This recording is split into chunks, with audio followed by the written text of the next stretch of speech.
അമ്മേ പരിശുദ്ധമേ, അമ്മേ പരിശുദ്ധമേ, ദൈവമാതാവേ, കൃപാസനത്തിലൂടെ ഞങ്ങൾക്കും ഞങ്ങളുടെ ദേശത്തിനും അമ്മ മധ്യസ്ഥം തേടി തന്ന എല്ലാ അനുഗ്രഹങ്ങൾക്കും കൃപകൾക്കും ഞങ്ങളിപ്പോൾ ഹൃദയം നിറഞ്ഞ നന്ദി പറയുന്നു. അമ്മേ പരിശുദ്ധമേ, അമ്മേ പരിശുദ്ധമേ, ദൈവമാതാവേ, 2004 ഡിസംബർ 7 തീയതി ഉച്ചകഴിഞ്ഞ് 2:30 കൃപാസനത്തിൽ സംഭവിച്ച അമ്മയുടെ പ്രത്യക്ഷപ്പെടലിനെ കുറിച്ച് തിരുസഭയ്ക്ക് സമർപ്പിച്ചിരിക്കുന്ന പഠനരേഖകളുടെ മേൽ സഭാത്മകമായ പഠനം ആരംഭിക്കുവാൻ ഞങ്ങൾ പ്രാർത്ഥിക്കുന്നു.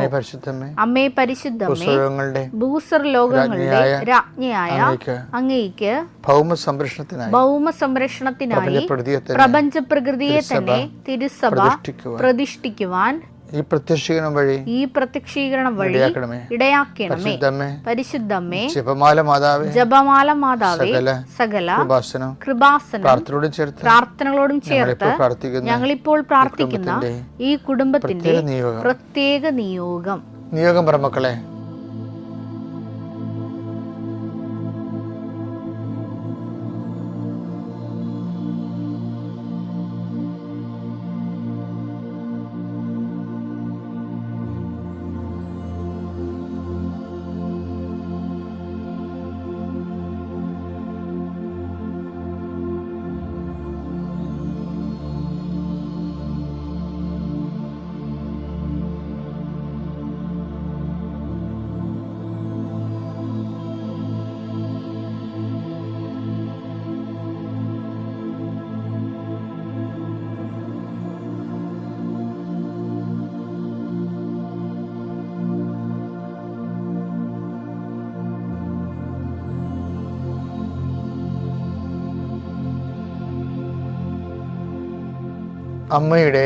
അമ്മയുടെ പ്രത്യക്ഷീകരണത്തിന്റെ ഈ അനുഗ്രഹവേളയിൽ ഞങ്ങൾക്ക് സാധിച്ചു തരുവാൻ കനിയണമേ.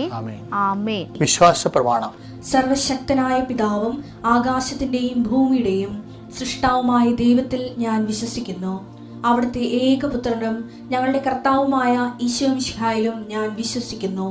ഈ പുത്രൻ പരിശുദ്ധാത്മാവിനാൽ ഗർഭസ്ഥനായി കന്യകാമറിയത്തിൽ നിന്ന് പിറന്ന് പൊന്തിയോസ് പീലാത്തോസിന്റെ കാലത്ത് പീഡകൾ സഹിച്ച് കുരിശിൽ തറയ്ക്കപ്പെട്ട് മരിച്ച് അടക്കപ്പെട്ട് പാതാളങ്ങളിൽ ഇറങ്ങി മരിച്ചവരുടെ ഇടയിൽ നിന്ന് 3-ാം നാൾ ഉയർത്ത് സ്വർഗത്തിലേക്ക് എഴുന്നള്ളി സർവശക്തിയുള്ള പിതാവായ ദൈവത്തിന്റെ വലതുഭാഗത്തിരിക്കുന്നു.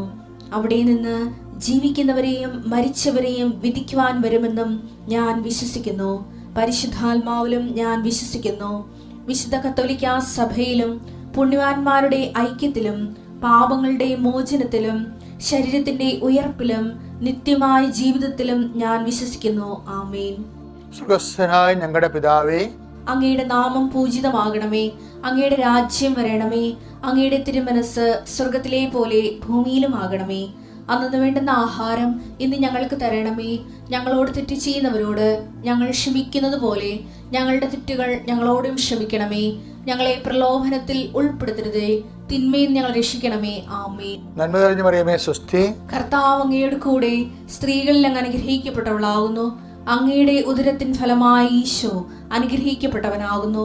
പരിശുദ്ധ മറിയമേ, തമ്പുരാന്റെ അമ്മേ, പാപികളായ ഞങ്ങൾക്ക് വേണ്ടി ഇപ്പോഴും ഞങ്ങളുടെ മരണസമയത്തും തമ്പുരാനോട് അപേക്ഷിക്കണമേ. ആമേൻ. കർത്താവിന്റെ ഉന്നതമായ നാമത്തെ സ്വസ്ഥം ചെയ്യുന്ന കർത്താവേ, അടുത്തടുത്ത് പല പല രോഗങ്ങളുണ്ടായിട്ടുള്ളവരെ, ആശുപത്രി അഡ്മിറ്റ് ചെയ്തവർ, തിരിച്ചു വന്നിട്ടുള്ളത് എന്തിനും പഴയതുപോലെ ആരോഗ്യം വരാത്തവരെ, പല പല വിഷയങ്ങൾ കൊണ്ട് കർത്താവെ ജീവിതം ഭാരപ്പെട്ടിരിക്കുന്നവരെ, ദൈവം എങ്ങനെയെങ്കിലും അത്ഭുതം ഞങ്ങളുടെ ജീവിതത്തിൽ നടത്തിയില്ലെങ്കിൽ ഞങ്ങൾക്ക് ജീവിക്കാൻ പറ്റത്തില്ല, ഒരടി മുന്നോട്ട് പോകത്തില്ലെന്ന് വിചാരിച്ചുകൊണ്ട് വേദനിച്ച ഞങ്ങളുടെ തിരുസന്നിധിയിൽ ദൈന്യതയോടെ ദാസ യജമാൻ്റെ കണ്ണുകൾക്കെന്ന പോലെ ദാസി സ്വാമിനിയുടെ കണ്ണുകൾക്കെന്ന പോലെ നോക്കുന്ന പോലെ ആദ്യമായ നോട്ടത്തിൽ കർത്താവെ അങ്ങ് അവരെ സാന്ത്വനപ്പെടുത്തുവാൻ പ്രാർത്ഥിക്കുന്നു. എൻ്റെ കർത്താവിൻ്റെ ഉന്നതമായ നാമത്തിൽ സഭയുടെ അധികാരത്തിൽ കുരിശടയാളത്തിൽ ദൈവശക്തിയ നീ എന്തിനു വേണ്ടി പരിശ്രമിക്കുന്നുവോ, നീ എന്തിനു വേണ്ടി ലക്ഷ്യം വെച്ചുകൊണ്ട് പരിശ്രമിക്കുന്നുവോ അത് നേടിയെടുക്കുന്നതിന് നിനക്ക് കഴിവുകളോ നിനക്ക് അതിനുള്ള ത്രാണികളോ ഇല്ലെങ്കിൽ കർത്താവ് തന്നെ നിൻ്റെ കൂടെ വരികയും ശക്തിപ്പെടുത്തുകയും സാന്ത്വനപ്പെടുത്തുകയും ചെയ്യുക. കർത്താവ് ജോഷുവോട് പറഞ്ഞ പോലെ ശക്തനും ധീരനുമായിരിക്കുന്ന ആലോചിച്ചതുപോലെ കർത്താവെ അങ്ങയുടെ മക്കളോട് നിൻ്റെ നാമത്തിൽ ഞാൻ പറയുന്നു, ശക്തനും ധീരനുമായിരിക്കുക, ശക്തയും ധീരയുമായിരിക്കുക. കർത്താവ് നിന്നെ ആശീർവദിക്കുന്നു. നീ അനുഭവം നിങ്ങൾ ഇന്ന് കാണുന്ന ഈജിപ്തുകാരെ നാളെ നിങ്ങൾ കാണത്തില്ലെന്ന് അരുളി ചെയ്ത പോലെ നിങ്ങൾ ഇന്ന് കാണുന്ന പ്രതിസന്ധി നാളെ നിങ്ങളുടെ മുമ്പിൽ ഉണ്ടാകത്തില്ല എന്ന് കർത്താവ് അരുളി ചെയ്യുന്നു. ആ വാക്കിൽ വിശ്വസിച്ചുകൊണ്ട് ദൈവത്തെ സന്നിധിയിൽ കരുത്ത് പ്രാപിക്കുക. നിത്യം പിതാവും പുത്രനും പരിശുദ്ധാത്മാവുമായ സർവ്വേശ്വരായി നീക്കുവാമേ. നമ്മൾ ഇന്നലെ കണ്ടത് എൻ്റെ വേറൊരു ഭാഗമാണ് ഇന്ന് കാണുന്നത്. ദൈവസംരക്ഷണം തന്നെയാണ് വിഷയം. ദൈവസംരക്ഷണം എന്ന് പറയുമ്പോൾ ദൈവത്തെ അംഗീകരിച്ചു എല്ലാ തലങ്ങളിലും, നമ്മുടെ എല്ലാ വിജയങ്ങളിലും പരാജയങ്ങളിലും നമ്മൾ ദൈവത്തെ അംഗീകരിക്കണം. അല്ലാതെ വിജയം വരുമ്പോൾ മാത്രം, സന്തോഷം വരുമ്പോൾ മാത്രമല്ല, അല്ലാത്ത മേഖലകളിലും എനിക്ക് പലപ്പോഴും തോന്നിയിട്ടുള്ളത്, നമുക്ക് നെഗറ്റീവ് ലൈഫിൽ സംഭവിക്കുന്ന സമയത്താണ് നമ്മൾ കുറച്ച് കൂടുതൽ സ്വസ്ഥം പറയേണ്ടത് തോന്നണം. കർത്താവ് നമുക്ക് അവശേഷിപ്പിച്ച് പോയ ഒരു സംഭവമാണ്. അതായത് യൂദാസ് ഒറ്റിക്കൊടുക്കാനായിട്ട് അന്ത്യത്താഴ മേശയിൽ നിന്ന് പുറത്തേക്ക് പോയി. ഇനി അടുത്ത ഘട്ടം ഒരു മണിക്കൂറിനുള്ളിൽ അവൻ ഒലിവ് തോട്ടത്തിൽ എത്തണ മുമ്പ് കുറേ കാര്യങ്ങൾ സംഭവിക്കും. അവൻ അറസ്റ്റ് ചെയ്യപ്പെട്ട് കഴിഞ്ഞാൽ പിന്നെ സംഭവിക്കണത് പത്രോസും, എനിക്ക് പത്രോസ് തള്ളിപ്പറഞ്ഞതിനേക്കാൾ എനിക്ക് എപ്പോഴും സങ്കടവും ദേഷ്യവും വരണത് മർക്കോസ് ഓടിക്കളഞ്ഞതാണ്. എനിക്ക് പത്രോസിനോട് എനിക്ക് പെട്ടെന്ന് കൂടാൻ പറ്റും, മനസ്സുകൊണ്ട് എനിക്ക് മർക്കോസിനോട് കൂടാൻ പറ്റത്തില്ല. അങ്ങനെ സുവിശേഷം എഴുതാൻ പാടില്ലായിരുന്നെന്ന് ചിന്തിക്കുന്ന ഒരാളാണ് ഞാൻ. കാര്യം അദ്ദേഹത്തിൻ്റെ അനുതാപത്തെക്കുറിച്ച് ഒരിക്കലും ബൈബിളിലില്ല. അദ്ദേഹം കുരിശിൻ്റെ ചുവട്ടിൽ നിന്ന് ഓടിക്കളഞ്ഞൊരു മനുഷ്യനാണ്. കർത്താവിൻ്റെ ഗെത്സെമനിൽ നിന്ന് ഓടിക്കളഞ്ഞൊരു മനുഷ്യനാണ്. അങ്ങേരും സുവിശേഷം എഴുതിയിട്ടുണ്ട്. എന്ന് വെച്ചാൽ ഇങ്ങനെയുള്ളവരെയും കർത്താവിൻ്റെ ഒരു ഉന്നതമായ മാനസികാവസ്ഥയാണ്. ഇങ്ങനെയുള്ളവരെയും കർത്താവ് ചേർത്ത് നിർത്തുന്ന ഒരു കാലത്ത് തന്നെ ഇട്ടച്ച് ഓടിക്കളഞ്ഞ ആളെ തന്നെയാണ് സുവിശേഷം എഴുതാൻ വേണ്ടി കർത്താവ് ചേർത്ത് നിർത്തുന്നത്. അത് കർത്താവിൻ്റെ ഒരു വല്ലാത്ത ഒരു ദൈവികമായ ഒരു മനസ്സാണ്. നിങ്ങൾ ദൈവത്തെ വളരാൻ ഉദ്ദേശിക്കുന്നുണ്ടെങ്കിൽ ക്രിസ്തുവിൽ വളരാനാണ് എപ്പോഴും ദൈവത്തെ വളരാൻ്റെ മാനദണ്ഡം എന്ന് പറയുന്നത്. ക്രിസ്തു വളരാൻ അപ്പം അവരെയും കൂടി ഉൾക്കൊണ്ടാണ് പോണത്. പക്ഷേ ഈ സമയത്ത് ഈശോ ഞെട്ടിപ്പിക്കുന്ന സംഭവം ചെയ്യും. ഈ ഇട്ടച്ചും ഓടിക്കളയണ ശിഷ്യനും ഒറ്റുകൊടുക്കാൻ പോകുന്ന ശിഷ്യനും ഇടയ്ക്ക് നിന്നുകൊണ്ട് ഈശോ ഒരു കാര്യം ചെയ്യും. എന്താണ്? അവൻ എഴുന്നേറ്റ് നിന്നൊരു വല്ലാത്തൊരു സ്വസ്ത്രഗീതം പാടും. എനിക്ക് എപ്പോഴും ആവേശം കൊള്ളിക്കുന്ന സംഭവമാണത്. അത് വായിച്ചത് മത്തായി 26:30. സ്തോത്രഗീതം ആലപിച്ച ശേഷം അവർ ഒലിവ് മലയിലേക്ക് പോയി. അപ്പം നിങ്ങൾ പറയും അത് ബൈബിൾ പണ്ഡിതന്മാർ പറയും അത് കൾട്ടിക്കാണ്, അതിൻ്റെ ടൈം ടേബിൾ അതിൻ്റെ ഘടനാപ്രകാരമുള്ളതാണ് പെസഹ കഴിയുമ്പോൾ സ്വസ്ത്രഗീതം വന്ന്. പക്ഷേ നല്ല ടെൻഷൻ പിടിക്കുന്ന ആ സമയത്ത് ആ സ്വസ്ത്രഗീതം പാടിയില്ലെങ്കിലും ചിലപ്പോൾ ആൾക്കാർ എന്നിട്ട് പോയെന്ന് വരും. അപ്പോൾ എത്ര ടെൻഷനാണെങ്കിലും ഇനി വരാൻ പോണ മണിക്കൂറുകളൊക്കെ എരുതിയിൽ നിന്ന് വറച്ചട്ടിലോട്ട് പോകുന്നതാണെങ്കിലും കർത്താവ് സ്വസ്ത്രഗീതം പാടും. ഒരിക്കലും നമുക്ക് ഒരു ക്രിസ്തുവിൻ്റെ മുമ്പിൽ ഒരു ജന്മം മുട്ടേ നിന്നാലും ക്രിസ്തുവിനെ പഠിക്കണമെങ്കിൽ പരമപിതാവിൻ്റെ പ്രത്യേക പാസ്വേഡ് വേണ്ടി വരും. അത്രയും എളിമപ്പെടണം നമ്മൾ. കാര്യം എല്ലാത്തിനും പരിഹാരമുണ്ട് എന്ന് മനസ്സിലാകുന്നതുകൊണ്ടാണ് അവൻ അപ്പോഴും ഈ ആവൽഘട്ടത്തിലും സ്വസ്ത്രഗീതം പാടുന്നത്. സ്വസ്ത്രഗീതം പാടിയിട്ടാണ് അവർ പോകുന്നത്. അപ്പോൾ ഇതൊക്കെ ദൈവത്തെ മഹത്വപ്പെടുത്തുന്നതിനുള്ള ഒരു നമ്മുടെ ക്രിസ്തീയ ആധ്യാത്മികതയുടെ ഒരു അടയാളപ്പെടുത്തപ്പെട്ടിട്ടുള്ള അടിസ്ഥാന തത്വമാണ്. അപ്പോൾ നമുക്ക് മുമ്പിൽ എന്തെങ്കിലും ഒരു സങ്കടകരമായ ഒരവസ്ഥ, ഒരാൾ നമ്മളെ ഒറ്റപ്പെടുത്തി അല്ലെങ്കിൽ നമ്മൾ പ്രതീക്ഷിച്ച പോലെ തന്നെ ഘടകവിരുദ്ധമായിട്ട് എന്തെങ്കിലും ജീവിതത്തിൽ സംഭവിച്ചു എന്ന് പറയുമ്പോൾ സുവിശേഷം പറയണത് അത് സ്വസ്ഥഗീതത്തിനുള്ള സമയമാണെന്നാണ്. മനസ്സിലായ? അല്ല ആരെയും തെറി വിളിക്കാനുള്ള, അല്ലാതെ ഞങ്ങളെ വിളിച്ചും പൂക്കും അറിയാൻ വെച്ചിട്ടുണ്ട്. ദൈവത്തെ അറിയാൻ പാടില്ലാത്ത മനുഷ്യനെ എന്തെങ്കിലുമൊക്കെ വിളിച്ച് പറയാം. അതുകൊണ്ട് ഈ സംസർഗം എപ്പോഴും നമ്മുടെ പ്രശ്നമാണ്. ദൈവത്തെ അംഗീകരിക്കുകയും ആ ദൈവത്തിൻ്റെ വഴികളെക്കുറിച്ച് ബോധ്യമില്ലാത്ത ആൾക്കാരുടെ കൂടെ നമ്മൾ കൂടി സഞ്ചരിച്ചാൽ, ഞാൻ കഴിഞ്ഞ ആഴ്ചയിൽ പറഞ്ഞ പ്രസരണ നഷ്ടം ഉണ്ടാകും. ഇനി പ്രസരണ നഷ്ടം ഉണ്ടാകാതിരിക്കാൻ വേണ്ടി ഇപ്പം ചിലരൊക്കെ വന്ന് സംസാരിക്കുമ്പോൾ, ഇപ്പം ഞാൻ ഒത്തിരി പല പ്രവർത്തനങ്ങളിലൊക്കെ മുഴുകിയിരിക്കണ കാരണം പലതരത്തിലുള്ള ആൾക്കാരൊക്കെ വരും. ഞാൻ മിക്കവാറും മിണ്ടത്തില്ല. എന്താ കാര്യം? അവർ പറയുന്നത് സുവിശേഷ വിഹിതമല്ലെന്നും അതുപോലെ തന്നെ ക്രിസ്തുവിൻ്റെ ചൈതന്യത്തിൻ്റെ ധാരയിലല്ലെന്നൊക്കെ നമുക്കറിയാം. അതുകൊണ്ട് നമ്മളെന്ത് ചെയ്യും? നമ്മളെ മൂളിക്കേട്ടുകൊണ്ട് അതിനെ സപ്പോർട്ട് ചെയ്യത്തില്ല, മിണ്ടത്തില്ല, അല്ലെ മാറി നിൽക്കാൻ അങ്ങോട്ട്. അപ്പോൾ എന്ന് വെച്ചാൽ നമ്മൾ ഈ വിഷയത്തിൽ നമ്മുടെ ചൈതന്യം കെട്ടുപോകാതിരിക്കാൻ വേണ്ടി നമ്മളെ പ്രത്യേകം ശ്രദ്ധിക്കുക. അത് ഈ ആധ്യാത്മികത എന്ന് പറയണത് നമ്മളെ ശ്രദ്ധിച്ചാലേ നിലനിൽക്കത്തുള്ളൂ. അതാണ് ഈശോ ഈ വേലി കെട്ടണം എന്നൊക്കെ പറയത്തില്ലേ. മുന്തിരിത്തോട്ടം നട്ടു വളർത്തി ചക്ക് സ്ഥാപിച്ചു, പക്ഷേ വേലി കെട്ടി. ഒരു വേലി കെട്ടുന്നത് ആരുടെയൊക്കെ ആക്രമണം ഉണ്ടാകാതിരിക്കാൻ വേണ്ടിയാണ് വേലി കെട്ടണത്. അപ്പം നമുക്ക് നമ്മളുടെ ചൈതന്യം നഷ്ടപ്പെടുത്തുന്നു കാണുന്ന സ്ഥലത്ത് വെച്ചൊരു വേലി വേണ്ടതാണ്.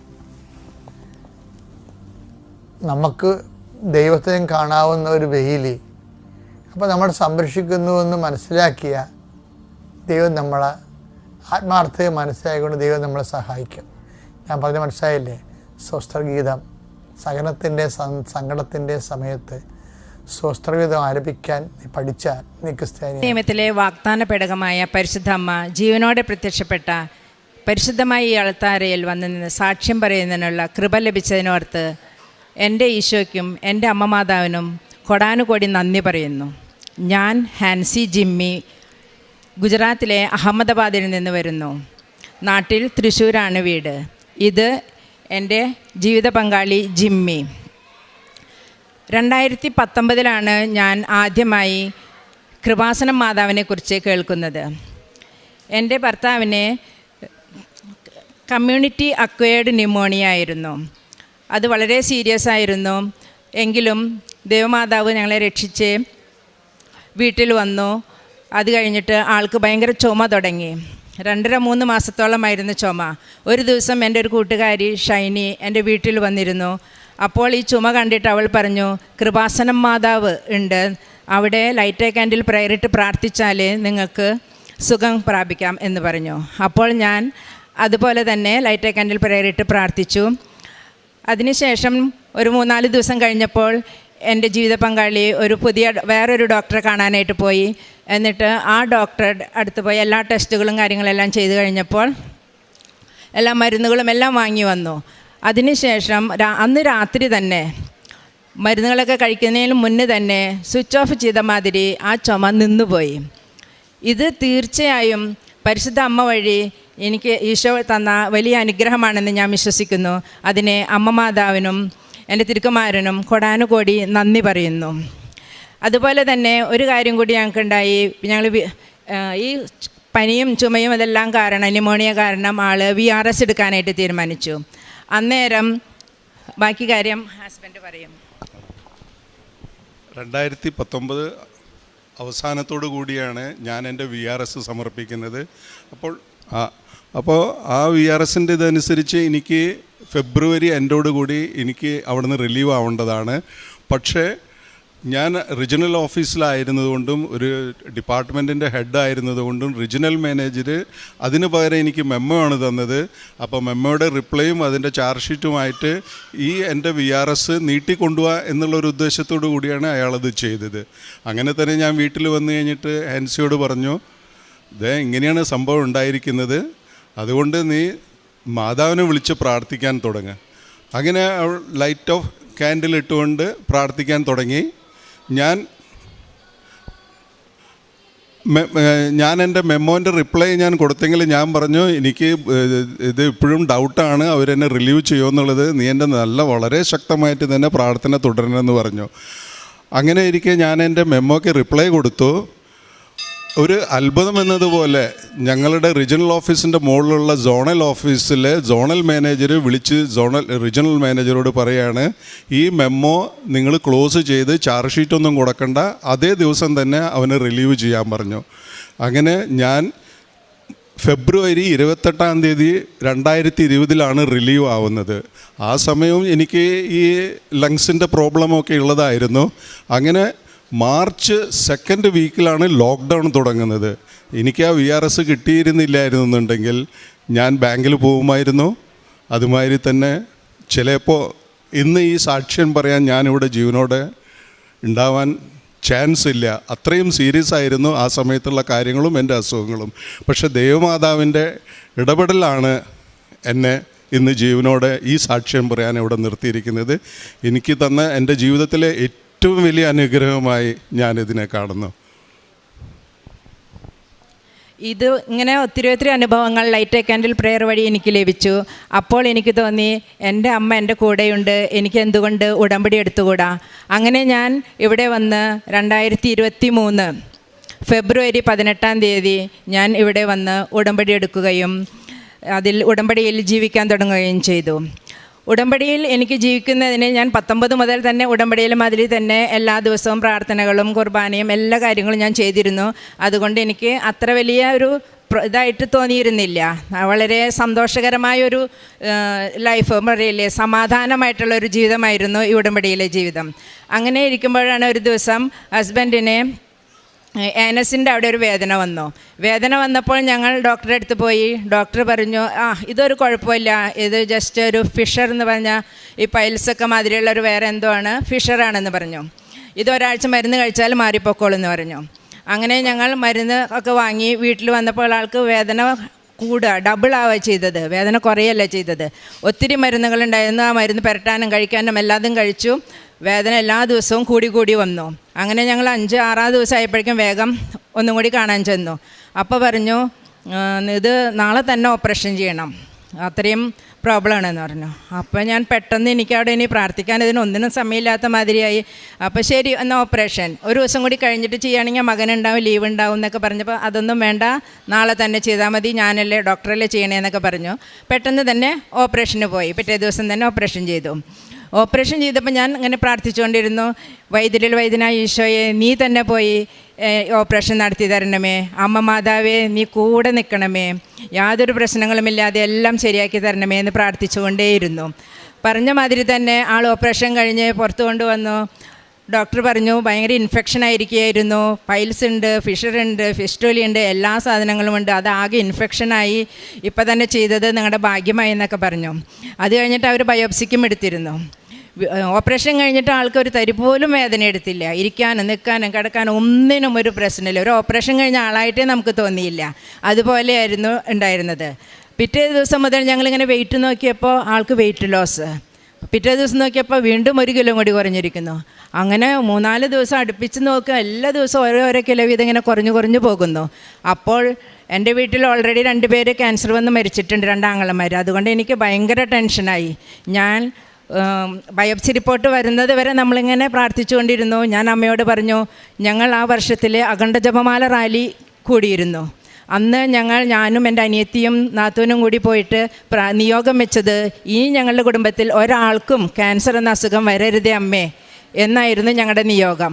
അപ്പം ഞാൻ ആ ഒരു വാക്ക് തന്നെ പറഞ്ഞ് മാതാവിനോട് പ്രാർത്ഥിച്ചു, അമ്മേ ഞങ്ങളെ പരീക്ഷിക്കല്ലേ, ഇനി ഞങ്ങൾക്ക് ഇങ്ങനെ ഒരു അസുഖം ഞങ്ങളുടെ കുടുംബത്തിൽ ഉണ്ടാവല്ലേ, ഞാൻ ജപമാല റാലിക്ക് വന്നതല്ലേ എന്നൊക്കെ പറഞ്ഞ് ഞാൻ ഒത്തിരി കരഞ്ഞ് പ്രാർത്ഥിച്ചു. അതിൻ്റെ ഫലമായി 12 ദിവസം കഴിഞ്ഞിട്ടപ്പോൾ ഞങ്ങൾക്ക് റിപ്പോർട്ട് കിട്ടുന്നത് അത് നെഗറ്റീവായി വന്നു. അമ്മ മാതാവിനും എൻ്റെ തിരുക്കുമാരനും കൊടാനുകൂടി നന്ദി പറയുന്നു. അതുപോലെ തന്നെ കൊച്ചു കാര്യങ്ങൾ ഒത്തിരി ഉണ്ടായിട്ടുണ്ട്. ആളുടെ കാലിൽ 15-18 വർഷമായിട്ടുണ്ടാവും ഇങ്ങനെ കടിച്ച് മാന്തയും തടിച്ച് ഇങ്ങനെ കറുപ്പ് നിറം വരും അവിടെ മുഴുവനും. 2 കാലിലും നിറയായിരുന്നു, ഏത് നേരം ചൊറിച്ചിലായിരുന്നു. അപ്പോൾ ഞാൻ അവിടെ മുഴുവനും ഈ ഉടമ്പടി തൈലം പുരട്ടുകയും ഉപ്പ് കഴിക്കാൻ കൊടുക്കുകയും ചെയ്ത് പ്രാർത്ഥിച്ചു. എന്നും വിശ്വാസപ്രമാണവും ഉടമ്പടി തൈലം എല്ലാമായി പ്രാർത്ഥിച്ചതിൻ്റെ ഫലമായി പരിപൂർണമായി ആ 2 കാലുകളും ക്ലിയറായി, മുഴുവൻ കറുപ്പ് നിറവുമൊക്കെ മാറി, പഴയതുപോലെ ആ കാലായി മാറി. ഇതിനും ഞാൻ എൻ്റെ അമ്മ മാതാവ് വഴി ഈശോ തന്ന അനുഗ്രഹമാണെന്ന് ഞാൻ എല്ലാവരുടെ അടുത്തും ഞാൻ പറയാൻ തയ്യാറാണ്. എല്ലാവരോടും പറയുന്നു, അമ്മയ്ക്കും തിരുക്കുമാരനും നന്ദി പറയുന്നു. പിന്നെ ഞങ്ങളുടെ വീട് 13 വർഷം മുന്നേ ഞങ്ങൾ നാട്ടിൽ തൃശ്ശൂരിൽ ഒരു വീട് വാങ്ങിയിരുന്നു. അന്നേരം ജസ്റ്റ് ഞങ്ങൾ ഒരു രജിസ്ട്രേഷൻ കഴിഞ്ഞു, ഞങ്ങൾ പോയി. പിന്നെ ഞങ്ങൾ ജോലിക്കാരായിരുന്നു, അത്ര പെട്ടെന്ന് നമുക്ക് ലീവ് കിട്ടിയോടെ വന്ന് കാര്യങ്ങൾ ചെയ്യാൻ സമയമുണ്ടായിരുന്നില്ല. പിന്നെ അത് കാര്യം മറന്നുപോയെന്നും പറയാം. ഇപ്പോൾ ഞങ്ങൾ റിട്ടയർ ആയപ്പോൾ ഞങ്ങളിവിടെ വന്ന് എല്ലാ കാര്യങ്ങളും ചെയ്യാനായിട്ട് നോക്കി, അതിൻ്റെ പേപ്പേഴ്സ് ക്ലിയർ ആക്കാനായിട്ട്. അപ്പോൾ ഒരു ഏജൻസിയെ സമീപിച്ചപ്പോൾ അവർ പറഞ്ഞു, ഇതിന് ഒത്തിരി ബുദ്ധിമുട്ടായിരിക്കും, നിങ്ങൾ എത്ര വർഷത്തിന് ശേഷമാണ് ചെയ്യണതെന്നൊക്കെ പറഞ്ഞ് ഒത്തിരി പൈസയാവും അങ്ങനെ ഇങ്ങനെയെന്നൊക്കെ പറഞ്ഞു.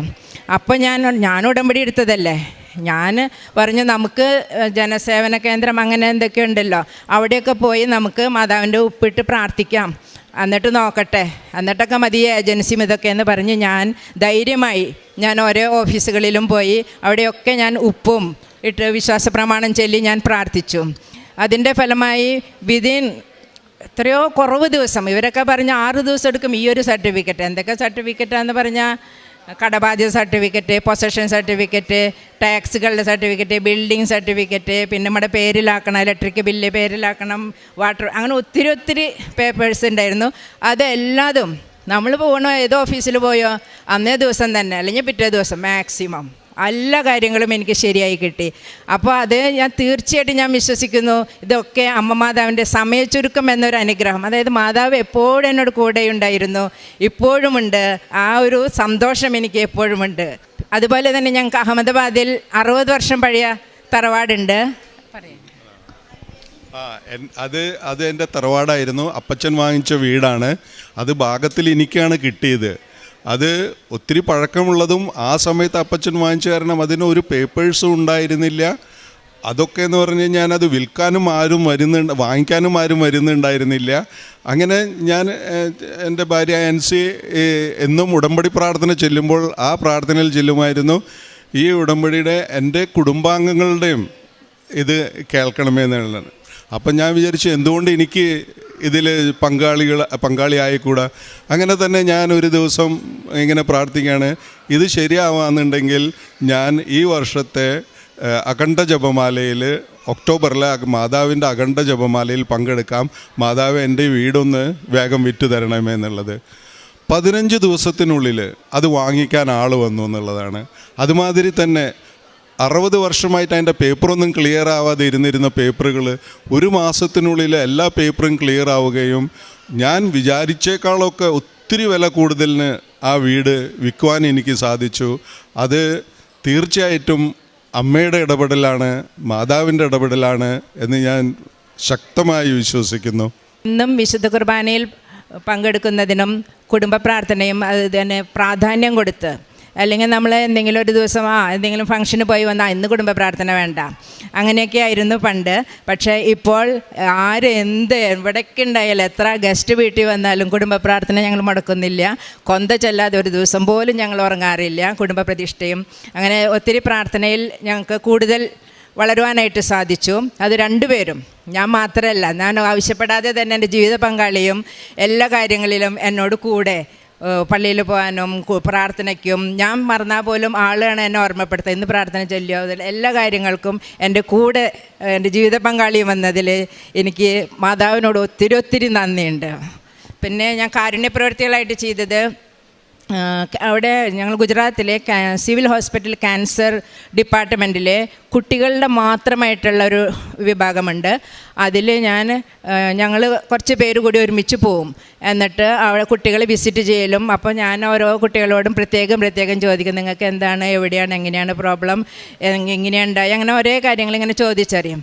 അപ്പോൾ അവർക്ക് അതൊക്കെ കേൾക്കുമ്പോൾ അവരെക്കുറിച്ചിട്ട് ചോദിക്കാനും പറയാനും ആരെങ്കിലും ഉണ്ടോ, അങ്ങനെ തന്നെ ഒരാളും അവിടെ വരില്ല അങ്ങനത്തെ ഇങ്ങനെ കാര്യങ്ങളായിട്ട്. പിന്നെ അവർക്ക് വല്ല ഭക്ഷണ സാധനങ്ങളൊക്കെ അത് ഞങ്ങൾ കൊടുക്കുമായിരുന്നു. ക്രിസ്മസ് ആകുമ്പോൾ ക്രിസ്മസ് ഫാദറായി അങ്ങനെ എല്ലാവരും വന്ന് അവർക്കൊരു സന്തോഷം. കൊച്ചുകുട്ടികൾക്ക് ഡ്രോയിങ് ബുക്കും പെൻസിലും കളർ പെൻസിലും അതുകളൊക്കെ കൊടുക്കലും ബോൾ കൊടുക്കലും അങ്ങനെയൊക്കെ 6 മാസമുള്ള കുട്ടികൾ, 3 മാസം 6 മാസം 10 മാസമൊക്കെയുള്ള കുട്ടികൾ വരെ അവിടെയുണ്ട്. ഞാനാകെ ഞെട്ടിപ്പോയി. ഈ കുട്ടികളൊക്കെ എന്ത് ഭക്ഷണം കഴിച്ചിട്ടും എവിടെ പോയിട്ടും എങ്ങനെയാണ് ഇവർക്കൊക്കെ ഇത് വന്നേ. അപ്പം ഞാൻ അവരുടെ അടുത്ത് പറയും, നിങ്ങളിങ്ങനെ പ്രാർത്ഥിക്ക്, ദൈവനാമം മഹത്വപ്പെടാൻ വേണ്ടിയിട്ടാണ് ഈ കുട്ടികൾക്ക് ഈ അസുഖം വന്നിരിക്കുന്നത്, നിങ്ങൾ പേടിക്കൊന്നും വേണ്ട. എല്ലാവരോടും ഞാൻ ഒത്തിരി പേരെടുത്ത് ഞാൻ പേഴ്സണലായി ചെന്ന് സംസാരിച്ച് അവർക്ക് സഹായം വേണ്ടവർക്ക് സഹായം കൊടുക്കാനും എല്ലാ കാര്യങ്ങളും ഞങ്ങൾ ചെയ്തിരുന്നു. പിന്നെ കുറേ അവിടെ കാരുണ്യ പ്രവൃത്തികൾക്കായിട്ട് ഇങ്ങനെ ഒരു മെൻ്റൽ ഇതായിട്ടുള്ള വീടുകൾ, പിന്നെ വനിതകൾ മാത്രം താമസിക്കുന്ന സ്ഥലങ്ങൾ, പിന്നെ നോക്കാനും പറയാൻ ആളുകളില്ലാത്തവർ, അങ്ങനത്തെ ഷെൽട്ടർ ഹോമുകളൊക്കെ ഉണ്ടല്ലോ, അവിടെയൊക്കെ പോയി ഞങ്ങൾ അന്നദാനം ചെയ്യുമായിരുന്നു. പിന്നെ വഴിയോരത്തിരിക്കുന്നവർക്ക് സാരി വിതരണം ചെയ്യാനും ഭക്ഷണം എല്ലാ ആഴ്ചയും പോയി അവർക്ക് എന്തെങ്കിലും ഇപ്പോൾ ഭക്ഷണമായിട്ട് കൊടുക്കാൻ പറ്റുമെങ്കിൽ ഇപ്പോൾ ബ്രെഡോ ബിസ്ക്കറ്റ് അങ്ങനെയെങ്കിലും എല്ലാ ആഴ്ചയിലും ചെയ്യാനായിട്ട് എനിക്ക് സാധിച്ചിട്ടുണ്ട്. പിന്നെ പ്രേക്ഷിത പ്രവർത്തനമായിട്ട് ഞാൻ ഇവിടെ നിന്ന് എല്ലാ ലാംഗ്വേജിലും, ഇപ്പോൾ ഇംഗ്ലീഷിലും ഗുജറാത്തിയിലും മലയാളത്തിലും എല്ലാമുള്ള പത്രങ്ങൾ ഇവിടെ നിന്ന് വാങ്ങി 5 കെട്ടും 6 കെട്ടും വീതമൊക്കെ വാങ്ങിപ്പോയിട്ട് അവിടെ ഓരോരുത്തരോടും പറഞ്ഞു കൊടുക്കും. പ്രാർത്ഥിച്ചും നല്ല സന്തോഷത്തോടു കൂടി ഞാൻ അഭിമാനത്തോടു കൂടിയാണ് ഞാൻ കൊടുത്തിരുന്നത്. ഞാനൊരു ടീച്ചറായിരുന്നു. അപ്പോൾ എല്ലാവരുടെ മുന്നിലും ഇങ്ങനെ ചെന്ന് പറയുമ്പോൾ ആൾക്കാർ ഇവർക്ക് എന്താണ് ഇങ്ങനെ എന്നൊക്കെ വിചാരിക്കും എന്നൊക്കെ ആദ്യം മനസ്സിൽ വിചാരിച്ചിരുന്നു. പക്ഷേ എനിക്ക് തോന്നി എല്ലാം മാതാവിനെ കുറിച്ചിട്ട് ഇങ്ങനെ പറയുമ്പോൾ നമുക്കതിൽ അഭിമാനമല്ലേ. അപ്പോൾ പള്ളിയിലായാലും പുറത്തായാലും ഓരോ വീടുകളിൽ പോയിട്ടും ഞാൻ പത്രം കൊടുക്കാറുണ്ട്. അതുപോലെ തന്നെ സാക്ഷ്യങ്ങൾ കേൾക്കുകയും അത് എല്ലാവർക്കും മൊബൈലിൽ ഇങ്ങനെ വാട്സപ്പിൽ കൂടെ എല്ലാവർക്കും അത് ചെയ്യാറുണ്ടായിരുന്നു. പിന്നെ എല്ലാ ചൊവ്വാഴ്ചയും അച്ഛൻ്റെ ധ്യാനം ലൈവായി തന്നെ ഞാൻ കേൾക്കാൻ ശ്രമിച്ചിരുന്നു. റിട്ടയർ ആയതിനു ശേഷം എനിക്ക് നല്ലതുപോലെ സമയമുണ്ടായിരുന്നു. ഞാൻ എല്ലാ ചൊവ്വാഴ്ചയും അച്ഛൻ്റെ ധ്യാനം ലൈവായിട്ട് കേട്ടിരുന്നു. അതുപോലെ തന്നെ ജപമാലകൾ, പിന്നെ മധ്യസ്ഥ പ്രാർത്ഥന, പിന്നെ മറ്റുള്ളവർക്ക് വേണ്ടി പ്രാർത്ഥിക്കുക. അതുപോലെ വയസ്സായവർ, തനിയെ താമസിക്കുന്ന ആൾക്കാർ, അവരെയൊക്കെ തനിയെ താമസിക്കുമ്പോൾ അവരുടെ അടുത്ത് സംസാരിക്കാനും അവർക്ക് ഭക്ഷണം കൊടുക്കാനും ഒന്നിനും ആൾക്കാരില്ല. അപ്പോൾ ഞാൻ ഇടയ്ക്കിടയ്ക്ക് അവരുടെ വീടുകളിൽ പോയി അവരുടെ അടുത്ത് കുറച്ച് നേരം ഇരുന്ന് സംസാരിക്കും. എന്തെങ്കിലുമൊക്കെ നമ്മൾ ഉണ്ടാക്കുമ്പോൾ അവർക്കും അതുകൊണ്ട് പോയി കൊടുക്കും. അങ്ങനെയൊക്കെ ചെയ്യുന്നതിൽ എനിക്ക് ഭയങ്കര സന്തോഷം തോന്നി. ഞാൻ ഈശോയുടെ നാമത്തിൽ ഇതെല്ലാം ചെയ്തിരുന്നു. പിന്നെ ഈ ഉടമ്പടിയിൽ വെച്ച കുറേ കാര്യങ്ങൾ എനിക്ക് സാധിച്ചിട്ടുണ്ട്. പരിശുദ്ധ അമ്മയ്ക്കും തിരുക്കുമാരനും കോടാനുകോടി നന്ദി. ഒത്തിരി അനുഗ്രഹങ്ങൾ, ഇവിടെ പറയാത്ത കുറേ അനുഗ്രഹങ്ങൾ എനിക്ക് ലഭിച്ചിട്ടുണ്ട്. അതിന് ഞാൻ അമ്മയ്ക്കും തിരുക്കുമാരനും നന്ദി പറയാം. ഞാൻ കുവൈറ്റിലാണ് വർക്ക് ചെയ്യുന്നത്. ഇവിടെ നാട്ടിൽ തിരുവനന്തപുരത്ത് നിന്ന് വരുന്നു. ഇതെൻ്റെ മോൻ ഇമ്മാനുവൽ, ഇത് മോൾ ഇവാനിയ. ഞങ്ങൾ ഫാമിലിയായിട്ട് കുവൈറ്റിലാണ് സെറ്റിൽ. പിന്നെ ഇവിടെ ആദ്യമായിട്ട് ഞാൻ ഉടമ്പടി എടുത്തത് 2023 ഓഗസ്റ്റ് 23 ആദ്യമായി തന്നെ മാതാവിനും ഈശോയ്ക്കും 1000 നന്ദി പറയുന്നു. കാരണം എൻ്റെ ജീവിതത്തിൽ ഒരുപാട് അനുഗ്രഹങ്ങൾ മാതാവ് വഴി നടന്നിട്ടുണ്ട്. കൂടുതലായിട്ട് എൻ്റെ മോള് ഡെലിവറി ആയിരുന്ന സമയത്ത് എനിക്ക് സിസേറിയൻ ആയിരുന്നു അവർ പോസ്റ്റ് ചെയ്തത്. സിസേറിയൻ കഴിഞ്ഞപ്പോൾ അതിൻ്റെ കോംപ്ലിക്കേഷനായിട്ട് എനിക്ക് ഇൻറ്റേർണലി കളക്ഷൻസ്, അതായത് പസ് കളക്ഷൻസ് ആയി, വയറ് ഫുള്ള്. അപ്പോൾ അവർ പറഞ്ഞു സെപ്സിസിലോട്ട് പോകും. അപ്പോൾ സിസേറിയൻ കഴിഞ്ഞ് 5 days തന്നെ 3 to 4 days തന്നെ എന്നെ വീട്ടിൽ കൊണ്ടുവന്നു. അപ്പോൾ പിറ്റേ ദിവസം 5ാമത്തെ ദിവസമായപ്പം എൻ്റെ വയറിൻ്റെ പൊക്കിളിൻ്റെ ഭാഗത്തായിട്ട് നല്ല കട്ടിക്ക്, നല്ല പാറക്കല്ലിൽ നമ്മൾ തൊടുമ്പോൾ എങ്ങനെ ഇരിക്കും അതുപോലെ നല്ല കട്ടിക്ക് ഒരു ഹാർഡ്നെസ് പോലെ ഫീൽ ചെയ്തു. 5ാം ദിവസം ഞാൻ കുവൈറ്റിലെ ഹോസ്പിറ്റലിൽ കൊണ്ട് കാണിച്ചു. ആ സമയത്ത് കൊറോണയുടെ സമയമായിരുന്നു 2020. അപ്പം അങ്ങനെ ഫാമിലീസ് ആരും എൻ്റെ കൂടെ ഇല്ല, ഹസ്ബൻഡ് മാത്രമേ ഉള്ളൂ. അപ്പം ഞാൻ അവിടെ ഹോസ്പിറ്റലിൽ കൊണ്ടുപോയപ്പോൾ ഞാൻ ഒറ്റയ്ക്ക് എന്ന രീതിയിലായിരുന്നു. അവരാദ്യം എന്നോട് പറഞ്ഞു അൾട്രാസൗണ്ട് ചെയ്യണമെന്ന് പറഞ്ഞു. അങ്ങനെ അൾട്രാസൗണ്ട് ചെയ്തപ്പം അവർക്കൊരു വലിയൊരു മാസ് പോലെ, അങ്ങനെ കളക്ഷൻസ് പോലെയൊക്കെയാണ് ഫീൽ ചെയ്തത്. അപ്പോൾ അവർ പറഞ്ഞു ഞങ്ങൾക്ക് കൂടുതൽ ഫർദർ സ്റ്റഡീസൊക്കെ ചെയ്യണം, അങ്ങനെ അഡ്മിറ്റ് ആക്കണമെന്ന് പറഞ്ഞു. പക്ഷേ എൻ്റെ കുഞ്ഞിനെ എൻ്റെ കൂടെ അവർ കിടത്തത്തില്ല എന്ന് പറഞ്ഞു.